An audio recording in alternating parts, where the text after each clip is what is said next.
bienvenue au top, le Targon Objectif Photo.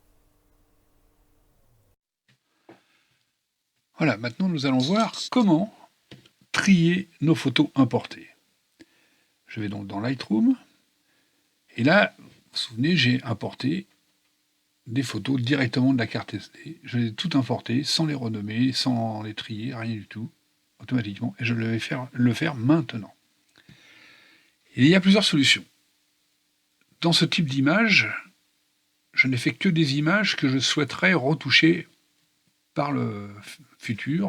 En tout cas, ce ne sont pas des photos comme on peut faire des photos de famille, des photos lors d'une fiesta, des choses comme ça, où là, éventuellement, on peut être intéressé à garder le JPEG et pas nécessairement à retoucher toutes les photos.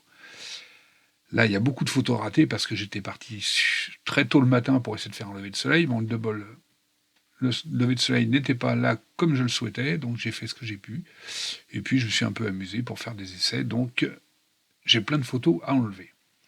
Alors, comme je ne souhaite que garder les photos que je vais certainement ou peut-être retraiter plus tard, je vais déjà supprimer tous les JPEG. Pour cela, je vais aller cliquer dans Métadonnées, ici sur le haut.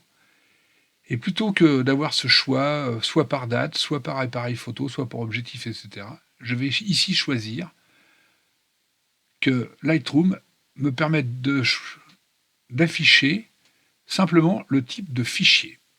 Voilà. Et donc, je vais afficher que les JPEG en cliquant sur ce petit curseur, là, ici, sur ce petit texte JPEG. Et du coup, je n'ai que les fichiers JPEG sélectionnés. Après, il me suffit de dire CTRL-A pour tous les sélectionner, de cliquer sur le bouton de droite et supprimer les photos. Voilà, on y arrive. Il me dit supprimer du disque ou simplement effacer. Si je clique sur effacer, ça les effacera de Lightroom, mais ça les laisse dans le dossier qui est sur mon disque dur. Si je supprime du disque, je les efface tout simplement du disque dur et de Lightroom, ce que je vais faire. Donc là, il va me supprimer toutes les images JPEG. Il y en a un certain nombre, vous voyez, la petite colonne en haut qui progresse, et voilà, c'est fait. Et maintenant, je peux afficher les RAW, simplement, qui sont dans mon dossier. Je reclique sur 100, puisque je n'ai plus de JPEG, et maintenant, je vais pouvoir afficher et choisir les RAW que je vais garder.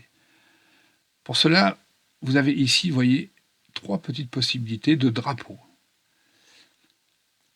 Le drapeau avec le X, c'est une photo qui sera définie comme étant rejetée et l'autre retenue. Alors, il n'y a aucun intérêt forcément à cliquer sur retenu et rejeté.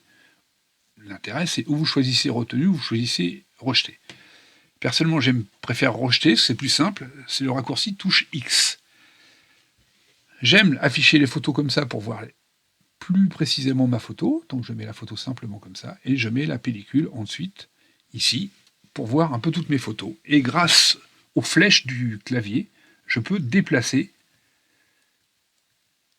le choix de mes photos, de façon à voir un peu mieux les photos qui m'intéressent et celles que je vais enlever. Et alors là, c'est là que ça peut permettre d'aller assez vite. Celle-ci n'a pas d'intérêt, j'appuie sur la touche X, hop, tout de suite, vous avez vu, c'est marqué défini, comme je vais la rejeter, donc on ne s'occupe pas du reste. Et je poursuis après à dire, voilà, est-ce que celle-là je la garde ou pas? Est-ce que celle-là je la garde ou pas? Est-ce que celle-là je la garde ou pas? Donc, je vais aller assez vite. Celle-là ne me plaît pas. X, X, X, X. Voilà. Il y en a pas mal de... Je vous l'avais dit, hein, j'avais fait des tas de tests en même temps pour voir. Là, c'est trop cramé. Là, c'est trop. Celle-là, je vais peut-être la garder. Je ne fais pas X. Voilà, je la garde aussi. Celle-là va pouvoir être retraitée. Est-ce que je compare l'un ou l'autre? Ah, celle-là, elle a trop de branches. X, X, X. Voilà, X sur celle-là. Je garde celle-là. Ça, j'enlève. X, X, etc., etc. Voilà. Une fois que j'ai terminé ma sélection, je peux revenir sur la vue généralisée, ici, et demander encore une fois, ici en cliquant par contre sur Attributs, de n'afficher que les rejetés. Vous voyez, avec la touche X. Ici. C'est ce que j'ai fait, c'est tous les rejetés, toutes les photos rejetées. Et bien là, il suffit de cliquer sur CTRL-A, et pareil, de dire supprimer les photos, supprimer du disque, et hop, mes photos sont supprimées. Vous voyez, le curseur va assez vite pour supprimer tous les RAW qui ne me servent pas. Comme je veux revoir mes photos, hein, aucune photo ne correspond au filtre, parce que là je suis sur le X, si je désabonne ça ou je clique sur 100, je retrouve les photos que j'ai souhaité garder. Ces photos que je souhaite garder, il ne me reste plus qu'à préciser un petit peu quelques définitions pour les retrouver facilement. Alors, nous avons plusieurs solutions. Déjà, de mettre quelques mots-clés dessus. Alors, je peux taper le mot moulin. S'il existe déjà, il va me le proposer. Voilà, vous avez vu. Virgule, pour séparer certains mots. Je peux mettre lever de soleil.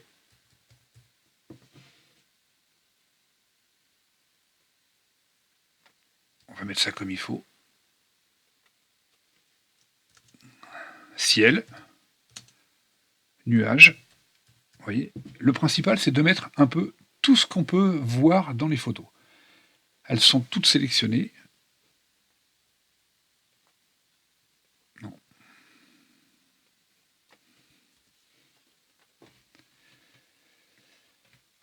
Une fois que j'ai fait donc ce tri, il ne me reste que les images que je souhaite garder.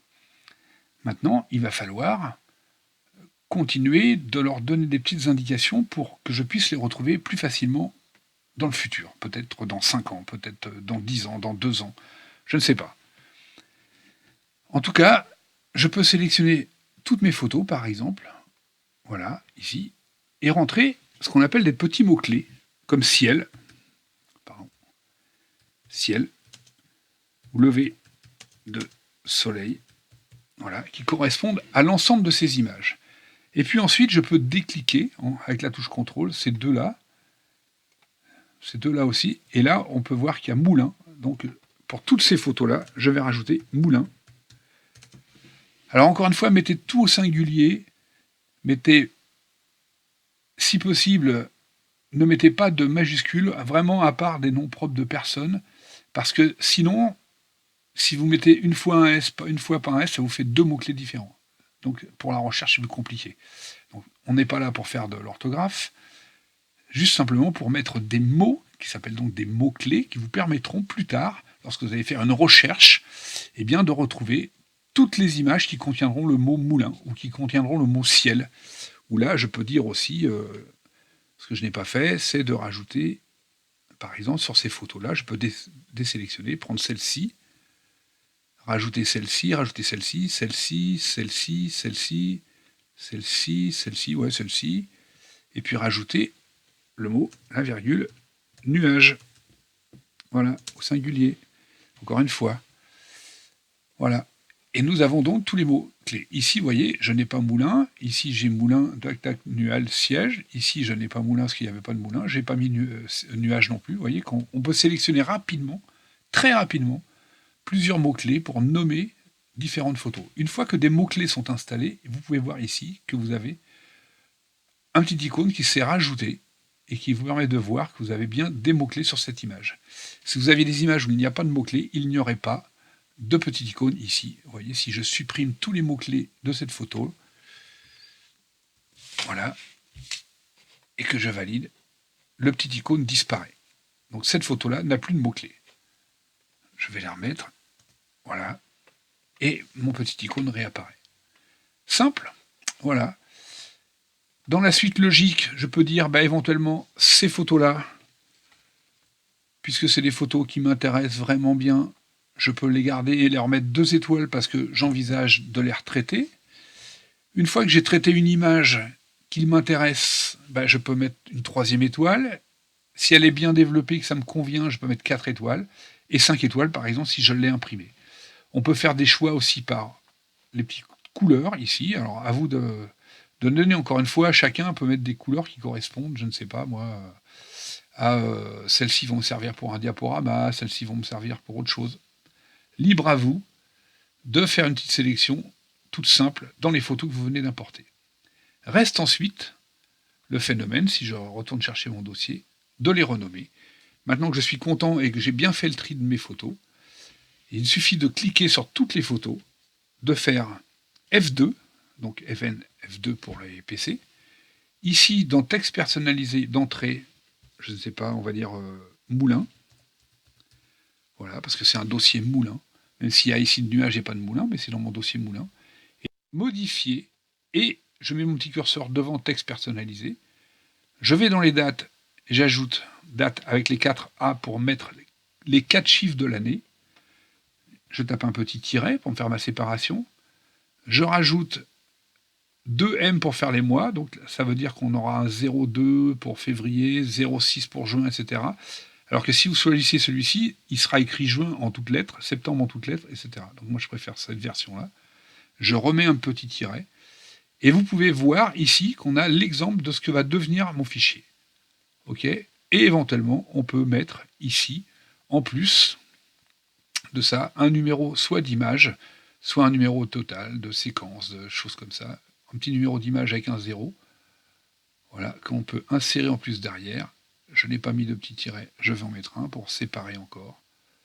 Et là, souvent, je ne mets pas un petit tiret, je mets le tiret bas, là, voilà. Et là, je vois un peu ce que donne mon fichier.